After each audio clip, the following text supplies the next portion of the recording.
Hello guys, welcome to football central. അങ്ങനെ Arsenal 3-2 ബൗഡ്മന്തിനെ പൊട്ടിച്ചിട്ടുണ്ട്. They are in the title race. അവർക്ക് എന്തായാലും ജയിച്ചേ പറ്റുമായിരുന്നു. കാരണം അവർക്ക് എന്തായാലും ലീഗ് അടിക്കണം. ഈ പ്രാവശ്യമെങ്കിലും അടിച്ചില്ലെങ്കിൽ അതൊരു വലിയ തോൽവിയായിട്ട് മാറും. കുറച്ച് എന്താ പറയുക, പ്രതികാരങ്ങളൊക്കെ വീട്ടാനുണ്ടായിരുന്നു ആഴ്സണലിൽ. അത് അവർ കൃത്യമായിട്ട് ചെയ്തെന്നുള്ളതാണ്. പ്രതികാരം അത് തീർക്കാനുള്ള തന്നെയാണ്. മഗലസിന്റെ ആ ഓൺ ഗോൾ നമ്മൾ കണ്ടാണ്. ആള് വളരെ ശ്രദ്ധിക്കാണ്ടാണ് ആ പാസ് വെച്ച് കൊടുത്തത്. കറക്റ്റായിട്ട് തന്നെ എവാനിൽസൺ ഫിനിഷ് ചെയ്യുകയും ചെയ്ത്. സോ അത് കഴിഞ്ഞിട്ട് പിന്നെ കണ്ടത് ആളുടെ ഒരു ഫിനിഷിംഗ് ആണ് കോർണറിൽ നിന്ന്. നമുക്കറിയാം ആ ഒരു സെറ്റ് പീസ് ടോപ്പായിട്ടാണ് എടുക്കുന്നത്. അവിടെ നിന്ന് ഒരു ഫിനിഷാണ് ഗബ്രിയേൽ കൊടുത്തത്. അങ്ങനെ 1-1 സമനിലയെന്ന് വേണമെങ്കിൽ പറയാം.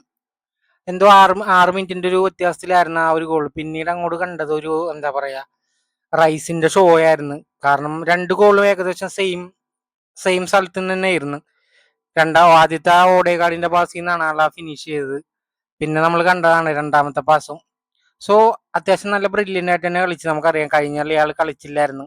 അങ്ങനെ തിരിച്ചു വന്ന് ഈ കളി കളിച്ച ആൾ ഗംഭീരമാക്കി എന്ന് പറയാം. ടീമിനെയും വിജയിപ്പിച്ചിട്ടുണ്ട്. So they are back in title race എന്ന് വേണമെങ്കിൽ പറയാം. സോ ആളുടെ ഒരു മാസ്റ്റർ ക്ലാസ് തന്നെയായിരുന്നു. രണ്ടാമത്തെ ഗോൾ ഇതുപോലെ തന്നെ സാക്ക വെച്ച് കൊടുത്ത ആ ഒരു പാസ് ആള് ബ്യൂട്ടിഫുൾ ആയിട്ട് തന്നെ ഫിനിഷ് ചെയ്ത് ആളെ തന്നെ കാണിക്കുന്നുണ്ട് ആൾ ഫ്രീ ആണെന്നുള്ളത്. ആ ഒരു ഫിനിഷിങ് എന്തായാലും കലക്കനായിരുന്നു. 3-1 അവർ ലീഡ് എടുത്താണ്. ആ ഒരുപക്ഷെ റൈസിന്റെ ആ രണ്ട് ഗോൾ ഇല്ലെങ്കിൽ ഒരുപക്ഷെ ഒരു സമനിലയിലേക്ക് മാറിയാണ്. കാരണം രണ്ടാമത്തെ ഗോൾ ബൗൺമെന്റിന് നമ്മൾ കണ്ടാണ്. ഒട്ടും പ്രതീക്ഷിക്കാത്തൊരു ഗോളായിരുന്നു ആ വന്നത്. സോ ഡെക്ലാൻ റൈസ് എന്തായാലും ടോട്ടലി പൊളിച്ചടുക്കിയ ഒരു മാച്ച് തന്നെയായിരുന്നു. അങ്ങനെ ഒരു 3-1 ഒരു ലീഡ് എടുത്ത് നമ്മൾ കംഫർട്ടബിൾ ആയിട്ട് വിജയിക്കുമെന്ന് വിചാരിച്ചാണ്. കാരണം അതുപോലെ ഒരു കളിയായിരുന്നു ആഴ്സണൽ കളിച്ചുകൊണ്ടിരുന്നത് വെച്ചാൽ. സോ ഒരു കംഫർട്ടബിൾ ആയിട്ട് വിജയിക്കുമെന്ന് വിചാരിച്ചിരുന്ന ഓർത്തുനിന്ന് ഒരു ഗോൾ വന്ന് അവരൊരു യങ് ആയിട്ടുള്ള പ്ലെയർ ആയിരുന്നു. ആളുടെ ആ ഒരു ഗോളും കിടിലനായിരുന്നു. ആ ബോക്സിന്റെ പുറത്തുനിന്ന് റായ പോലും ഒട്ടും എക്സ്പെക്ട് ചെയ്തിട്ടുണ്ടാവില്ല. അമ്മാരി ഒരു ഗോളായിരുന്നു അത്. ഒരു കിടിലൻ ഷോട്ട് തന്നെയെന്ന് വേണമെങ്കിൽ പറയാം. അത് കണ്ടെല്ലാവരും കണ്ണുകളിൽ അമ്മാരി ഷോട്ടായിരുന്നു.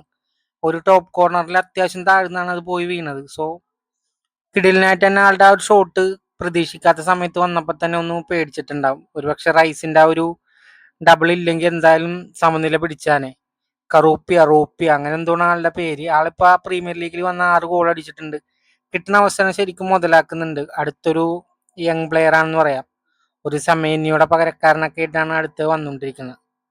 കാരണം അത്ര ഒരു കിടിലൻ കളി തന്നെയാണ് കളിച്ചുകൊണ്ടിരുന്നത് വെച്ചാൽ. സുബമെൻഡി, റൈസ്, ഓഡേഗാർഡ് ഈ ഒരു മിഡ്ഫീൽഡ് കിടിലൻ തന്നെയാണെന്ന് പറയാം. ഒരു റയൽ സോസിഡാഡ് മിഡ്ഫീൽഡ് അവരിപ്പോ നിലവിൽ ഭരിച്ചുകൊണ്ടിരിക്കുന്നതാണ്. സോ എല്ലാവരും സാക്കയുടെ ഇൻവോൾവ്മെന്റ് ഉണ്ടായിരുന്നു ആ ഒരു മൂന്നാമത്തെ ഗോളിൽ. സോ അങ്ങനെ ഒരു ബാക്ക് ടു ഫസ്റ്റ് എന്ന് വേണമെങ്കിൽ പറയാം. ടോപ്പ് 1 തന്നെ എത്തിയിട്ടുണ്ട്.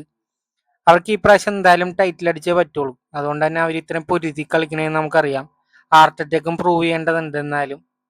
അപ്പൊ സോ അത്രയും കിടിലൻ കളി തന്നെയാണ് കളിച്ചത്. പിന്നെ Aston Villa Forest 3-1 Aston Villa ജയിച്ചിട്ടുണ്ട്. ഉണ്ണിയമിരി മാസ്റ്റർ ക്ലാസ് എന്ന് വേണമെങ്കിൽ പറയാം. അടുത്തൊരു റോജസിന്റെ പ്ലേ ആണെങ്കിലും കിടിലൻ തന്നെയായിരുന്നു. ആളുടെ ഒരു അസിസ്റ്റന്റ് ആയിരുന്നു. ആളും ടോപ്പായിട്ട് തന്നെയാണ് കളിച്ചത്. നമ്മൾ കണ്ടാണ് ആളിപ്പോ ടോപ്പായിട്ട് തന്നെയാണ് എപ്പോഴും കളിക്കുന്നത്. വേണ്ട സമയത്ത് ഗോൾ അടിക്കുന്നുണ്ട്. അസിസ്റ്റും ചെയ്യേണ്ട ഒരു പ്രീ അസിസ്റ്റ് എന്നൊക്കെ വേണമെങ്കിൽ പറയാം. കാരണം വോക്കിൻസിന്റെ ആ ഷോട്ട് ഒരു രക്ഷ ഉണ്ടായിരുന്നില്ല. അമ്മാര് ഷോട്ടായിരുന്നു അത്. ആളുടെ ആ ഒരു കേള് കൂടിയ ഒരു ഷോട്ടായിരുന്നു എന്ന് പറയാം. ഒട്ടും വിചാരിക്കാത്ത സമയത്ത് വന്നൊരു ഗോളായിരുന്നു. ഈ ഒരു മിഡ്ഫീൽഡ് നമുക്കറിയാം സീറോ പിവോട്ടാണ്. പക്ഷേ 200 മില്യന്റെ ക്വാളിറ്റി ഉണ്ടെന്ന് പറയാം. കാരണം അത്രയും കിടിലൻ പെർഫോമൻസ് ആണ് നിലവിൽ അവർ കാഴ്ചവെച്ചുകൊണ്ടിരിക്കുന്നത്. കമാറയുടെ പെർഫോമൻസ് ആണെങ്കിലും കിടിലൻ തന്നെയായിരുന്നു. ബാക്ക് ടു ബാക്ക് ആള് നന്നായിട്ട് തന്നെ പെർഫോമൻസ് നടത്തിക്കൊണ്ടിരിക്കുന്നുണ്ട്. സോ മാറ്റിക് ക്യാഷ്, മഗ്ഗീൻ ഇവരുടെയൊക്കെ ഉണ്ടായിരുന്നു. മഗ്ഗീന്റെ ആയിരുന്നു രണ്ടാമത്തെയോ മൂന്നാമത്തെ ഗോൾ എന്തോ. പിന്നെ നോട്ടിംഗം ഫോറസ്റ്റിന്റെ ഒരു ഗോൾ നമ്മൾ കണ്ടതാണ്.